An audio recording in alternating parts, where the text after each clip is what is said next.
Like a guy like Pip, what made him elite defensive? Like we know, like long arms, 6'7", 6'8", but there's lots of guys in the league with that. What made Pip stand apart? Man, for me, what I look for defensively, like he don't give you the same defensive coverage every time. You know what I'm saying? Like Pip might get up on you and bang you a little bit, and then might be trying to bang Pip, and he make himself so elusive that you ain't even touching him, and he's still reaching. Right.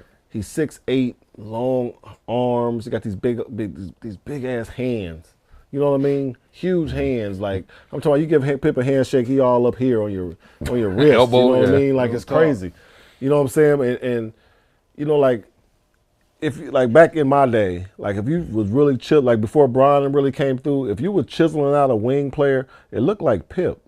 You know what I'm saying? If we keeping it real, like you talking about in terms of athleticism, length, you know, all that speed, stuff. Strength, agility. So he was his agility level was so crazy. And like I said earlier, when before, like when he guarded Magic, more efficient.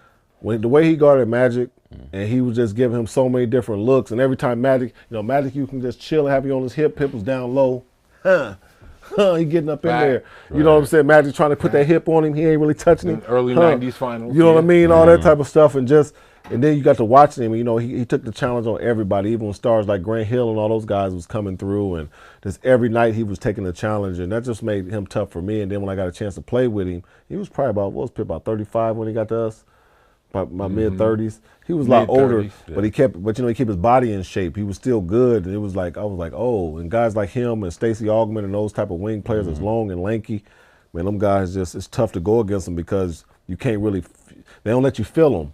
You know what I'm saying? And if you try to, in terms of using your body to get separation, and I mean, No, you're right. I'll allow it. Come on. And also, you know what I'm saying? If you just think you got a wide open shot, those guys are long enough to take your shot. So Pip's stuff was just scary. I mean, he was just a scary defender, in my opinion. I definitely agree because by the time he got to us, he was a seasoned defender. He helped us out as far as, I know for sure with me, just the look of the game. You know what I mean? Like, for him, yeah, we all knew Chicago, like when most people think Chicago is Mike, but for us in the league, I know at least for me, when I think Chicago, it's like, for me, like, no, it's Pitt. Really? Because like, yeah, because you looked at Mike like, okay, Mike is the offense for them. Excuse me. Mike is the offense for them. You know what I'm saying?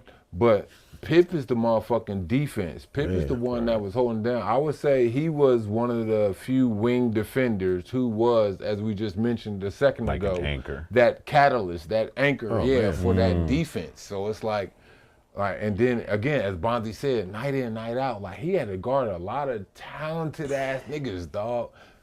Big Dog Robinson. Oh man. Like, as he just said a second ago, Grant up the Hill. Magic, Grant Hill. Like Magic, like dog. Penny in Orlando. Like, yeah, exactly. You got to guard a lot of talented big up and down the guards scale and forwards.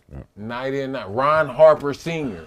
You know what I'm saying? Like, they talk shit about him all they want, but he's a motherfucking bona fide scorer coming out of Miami, Ohio. Yep. You know what I'm saying? So it's like you definitely gotta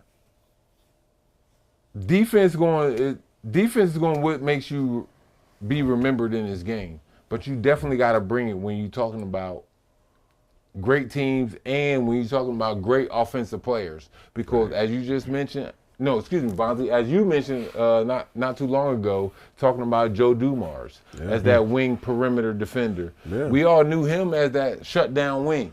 Yeah. You know what I'm saying? He gonna guard you night in, night out. Yeah, I'm following you either over or under that screen. I'm right here on your hip. I'm tapping you, I'm on your hip. And I'm competing through everything. Exactly. That's how we knew Joe Dumars. Yep. And here's the other thing with Joe Dumars. On the other end, you gonna have to guard me, motherfucker.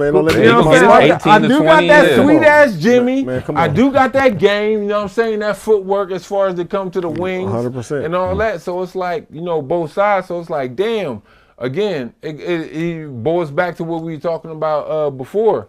Yo, when it comes to Ant-Man and the shit, hey, know your history, you motherfuckers, dog. It's a lot of cold motherfuckers with skill sets that had to do more than just one thing in this league, man.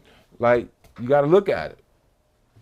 You think it's like a disrespect from people not looking at it, or it's just like Ant's 22, 23? No, I can't call it disrespect if you don't know. If you just don't Yeah, know, man. Like that's what I'm saying. He didn't get, It- like he's yeah, 22. youth.